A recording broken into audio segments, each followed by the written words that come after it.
আসসালামু আলাইকুম ও রহমতুল্লাহ নাহমাদুহু অনুসাল্লি আলা রসুলিহিল করিম আম্মা বাদ। ইমাম মাহাদির চিঠিতে কি লেখা আছে আপনাদের পরে আমি শোনাবো। ইমাম মাহাদি ইতিমধ্যেই অবস্থান করেছেন সৌদি আরবে, তার জন্ম হয়েছে। আবার কেউ কেউ বলেছেন ইমাম মাহাদি পাকিস্তানে বর্তমানে অবস্থান করিয়েছেন।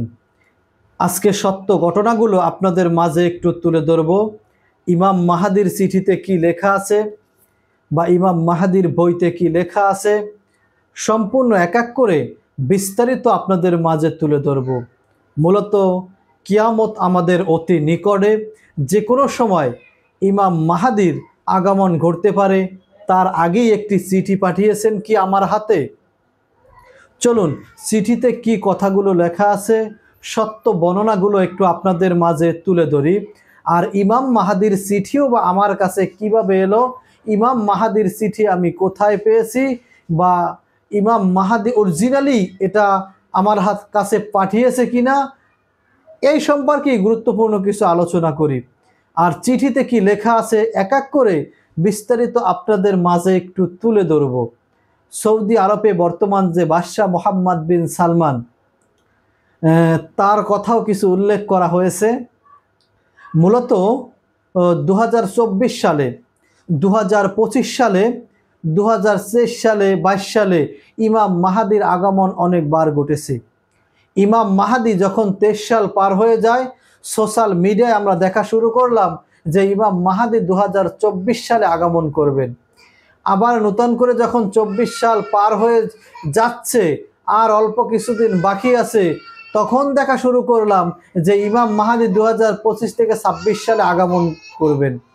তারপরে আবার দেখলাম যে ইমাম মাহাদি 2028 সালে বা 29 সালে আগমন করবেন। আসলে মূলত ইমাম মাহাদি সরাসরি যে চিঠি পাঠিয়েছে, সেই চিঠিতে ইমাম মাহাদি কি লিখেছে, মূলত ইমাম মাহাদি কবে আসবেন সেটা কি চিঠিতে সে উল্লেখ করেছেন। বিস্তারিত আপনাদের মাঝে একটু তুলে ধরতেছি। ইমাম মাহাদির প্রথম চিঠিটা আমার কাছে কিভাবে আসলো সেটাও একটু আমি আপনাদের মাঝে তুলে ধরব। মূলত বিষয়গুলো একটু আমাদের জানা দরকার, বা এই বিষয়গুলোর ভিতরে যারা এখনো পড়ে আছি, সত্য তথ্যগুলো না জেনে বিভ্রান্ত হচ্ছি, বিভিন্ন রকমের কন্টেন্ট ক্রিয়েটারের ভিডিও দেখে তাদের ভিডিওগুলো যে এত সুন্দরভাবে হয়, মনে হয় এটাই বাস্তবতা আর এখনই কিয়ামত ঘটে গেছে, এমন কিছু তথ্য তারা উপস্থাপন করে।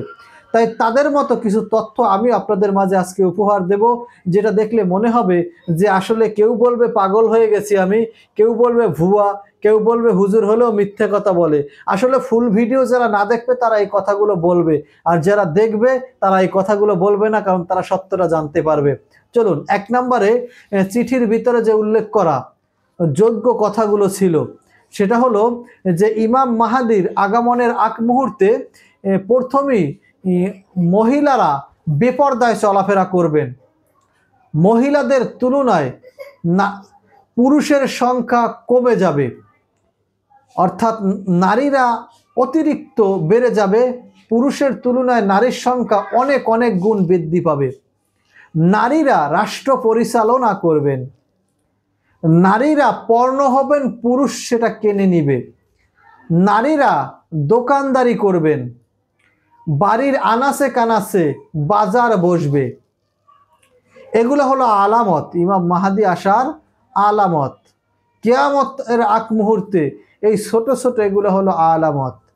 এখন অনেকেই এখানে উল্লেখযোগ্য হারে বলেন যে ইমাম মাহাদি আসার আগে আরো বড় কিছু আলামত আছে।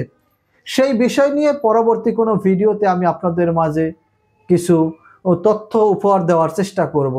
এক নম্বরে হলো, বর্তমানে নারীর তুলনায় পুরুষের সংখ্যা কমে গেছে, নারীরা নেতৃত্ব দিচ্ছে, নারীরা পর্ণ হচ্ছে, নারীরা দোকানদারি করছে, ঘন ঘন বাজার বসছে, বেপরদায় নারীরা চলাফেরা করতেছে, পুরুষরা নারীদের কাছে নির্যাতিত হচ্ছে। এটাই হলো ইমাম মাহাদি আসার শেষ জবানা বা ফেতনার জবানা। তাহলে এই ফেতনার জবানা থেকে বেঁচে থাকার জন্য বা ভালো থাকার জন্য আমাদের কি করণীয়, আর এই চিঠিতে অরিজিনালি এটা চিঠি কিনা একটু আপনাদেরকে বলি। যখন ইমাম মাহাদির সরাসরি এই ছাড়াস দুনিয়ায় সোশ্যাল মিডিয়ায় যখন ঢুকলেই শুধু ইমাম মাহাদির কথাগুলো দেখা যায়, ইমাম মাহাদির ভিডিওগুলো দেখা যায়, তখন আমরা দেখলাম যে ইমাম মাহাদির চিঠি, তখন ওই বিষয়ে উল্লেখযোগ্য মোহাম্মদ বিন সালমানকে নিয়ে কিছু উল্লেখযোগ্য কথা একটি বইয়ের চিঠির আকারে লেখা ছিল। সেটা সোশ্যাল মিডিয়ায় আমি যখন দিলাম সাথে সাথে 7-8 লক্ষ ভিউজ হয়ে গেল। ইমাম মাহাদি আসার জন্য, ইমাম মাহাদির দলে সৈনিক হওয়ার জন্য হাজার হাজার আমার যুবক ভাইরা প্রস্তুত আছেন। কিন্তু আসলে কিন্তু সেই চিঠি যে বইতে লেখা সেটা কিন্তু মিথ্যা। সেটা আমার মতো একজন, আপনার মতো একজন মানুষ সেটাকে লিখেছে বা পয়দা করেছে। এখন সেটা বলার পরে হাজার হাজার যুবক সেখানে সাড়া ফেলতেছেন। এক, দ্বিতীয়ত হলো ইমাম মাহাদি কাউকে কখনো চিঠি পাঠাবে না, এটা সম্পূর্ণ মিথ্যা ও গুজব। এভাবে অনেক সোশ্যাল মিডিয়ায় ভিডিও দেখা যাচ্ছে। আসলে মূলত ইমাম মাহাদি আসার আগে আপনাকে কিছু সংকেত দিয়ে যাবে। গাজাতুল হিন্দি একটা যুদ্ধ হবে, আর বড় বড় যে আলামতগুলো, পশ্চিম দিক কিয়ামতের আগ মুহূর্তে পশ্চিম দিক থেকে সূর্য উদয় হবে, ইমাম মাহাদি ঈসা আলাইহিস সালাম আগমন হয়, দাজ্জালের আগমন ঘটবে। এই বড় বড় 4-5টা আলামত হয়ে গেলেই আপনার যে কোনো সময় কিয়ামত হয়ে যাবে। তার আগ মুহূর্তে যে ছোট আলামতগুলো সেগুলো আমি আপনাদেরকে একটু বলে দিয়েছি। এখন আরেকটি বিষয় না বললেই নয়, সেটা হলো আমার হাতে যে বইটা, অবাধ্য নারীর পরিণতি, এভাবেই একটি বই হাতে নিয়ে সেটা ইমাম মাহাদির চিঠি বলে গ্রহণযোগ্য কিছু কথা হয়েছে। তবে এটা যে কিয়ামতের আগ মুহূর্ত, এটা যে জাহিলিয়াতের যুগ, এটা যে ফিতনার জমানা, এটাই আমার কাছে মনে হয়। আপনার কাছে এটাই মনে হবে। আমি যে কথাগুলো বলেছি সে কথাগুলো হলো ইমাম মাহাদি আসার ছোট ছোট আলামত। আর এই ছোট ছোট আলামত থেকে বেঁচে থাকার জন্য আপনার ছোট ছোট কিছু আমল আছে, সেই আমলগুলো করতে হবে। আর বেশিরভাগ ক্ষেত্রেই ইস্তেগফার পড়তে হবে, ইস্তেগফার মুখে মুখে পড়তে হবে। জিহ্বা সবসময় তাকবীরুল্লাহর সাথে অর্থাৎ রাখতে হবে জিকিরে, বসতে উঠতে ডানে বামে যেখানেই তাকান না কেন জিকির মুখ চলতে থাকবে।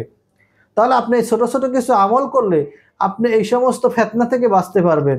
আর যদি এই মুহূর্তে ইমাম মাহাদির আগমন ঘটে, ইনশাআল্লাহ আমি সহ আপনি সহ আমরা সবাই সব ইমাম মাহাদির হাতে হাত রেখে বায়াত গ্রহণ করে আমরা ইসলামের সৈনিক কালেমার পতাকা আমরা উত্তোলন করব।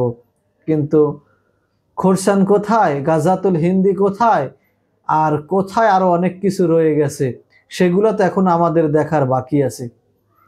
এখন আমরা সেগুলো না দেখে ফোরাত নদী শুকিয়ে যাবে, তারপর সেখান থেকে স্বর্ণের পাহাড় বের হবে, আর সেটা নিয়ে যুদ্ধ হবে। সেই যুদ্ধকে কেন্দ্র করেই গাজাতুল হিন্দ যেই যুদ্ধ হবে সেই যুদ্ধের সাথে একত্রিত হয়ে যাবে। তাহলে মূলত আমরা যে আশা ভরসায় বসে আছি, আমরা যে কথাগুলো সোশ্যাল মিডিয়ায় দিয়ে যাচ্ছি সেগুলো মিথ্যা গুজব ও বানোয়ার ছাড়া আর অন্য কোনো কিছুই নয়। মূল উদ্দেশ্য হলো ভিউজ কামানো, টাকা কামানো, আর সেখান থেকে ভাইরাল হওয়া, এতটুকুই।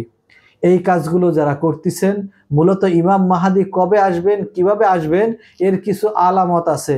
কিন্তু যারা 2021 সাল, 22 সাল, 23 সালে বলে আসছেন ইমাম মাহাদি আসবে, এই 16-17 সাল থেকে শুনতেছি ইমাম মাহাদির আগমন ঘটবে সামনের বছর, কিন্তু ইমাম মাহাদির কথা নিয়ে যারা মিথ্যাচার করলেন, ইমাম মাহাদির চিঠি নিয়ে মিথ্যাচার করলেন, আরো বিভিন্ন রকমের এর কথা আপনারা বললেন, কই 24 সালও পার হয়ে গেল, ইনশাআল্লাহ আর মাত্র 1 মাস 1 দিন বাকি আছে। 25 সালের পরে আবার বলবেন 26 সালে ইমাম মাহাদি আসবেন। মূলত আপনার কাছে তো আর কেউ লিখিত অভিযোগ দিয়ে যায় নাই, কেউ চিঠি দেয় নাই, আপনার কাছে তো ভাই কেউ বলে যায় না, ইমাম মাহাদি আপনার সাথে টেলিফোন করে নাই, আল্লাহ ফেরেশতাদের তারা আপনার কাছে তো জানিয়ে দেয় নাই। তাহলে আপনি কেন এই ডাইরেক্টলি মিথ্যা কথা একজন ব্যক্তির নামে আপনি বলে যাচ্ছেন? সে কিন্তু সাধারণ কোনো ব্যক্তি নয়, সে মহান একজন ব্যক্তি, আমাদের মতো সাধারণ মানুষ নয়, সে অসাধারণ মানুষ। তাকে নিয়ে মিথ্যাচার করতে আপনি একজন মুসলিম হয়ে কি আপনার একটু বিবেকে বাধা দিল না? অবশ্যই আপনার বিবেকে বাধা দেওয়া দরকার ছিল। তাই এই সমস্ত ভিডিও যারা দেখবেন যে ইমাম মাহাদি কবে আসবে, কখন আসবে, কিভাবে আসবে, এগুলো নিয়ে আপনারা দেখতে পারেন, কিন্তু 23 সালে, 25 সালে, 26 সালে, 30 সালে আসবে, আর ইমাম মাহাদি এই ঘটনা ঘটছে, সৌদি আরবে ইমাম মাহাদির দেখা পাওয়া গেছে, এই যে পাকিস্তানে বলা হচ্ছে একজন ইমাম মাহাদি, আসলে এগুলো সব মিথ্যা গুজব বানোয়াট। আর দোকাবাজি আর বাটপারি এছাড়া অন্য কিছু নয়। এজন্য এগুলা থেকে আমাদের বেঁচে থাকতে হবে, এগুলা থেকে আমাদের ফিরে থাকতে হবে, কারণ এগুলা কখনো মুসলমানের কালচার হতে পারে না। তাই আজকের ভিডিওতে প্রথমে আমি যে কথাগুলো বলেছি শেষে সেই কথাগুলো সম্পূর্ণ রূপে আপনাদের মাঝে ক্লিয়ার করে দিয়েছি। কেউ বলবো যে আবার আমাকে দোকাবাজ বাটপার বলবেন না। সবাই ভালো থাকবেন, সুস্থ থাকবেন। আল্লাহ হাফেজ। আসসালামু আলাইকুম ওয়া রাহমাতুল্লাহি ওয়া বারাকাতুহু।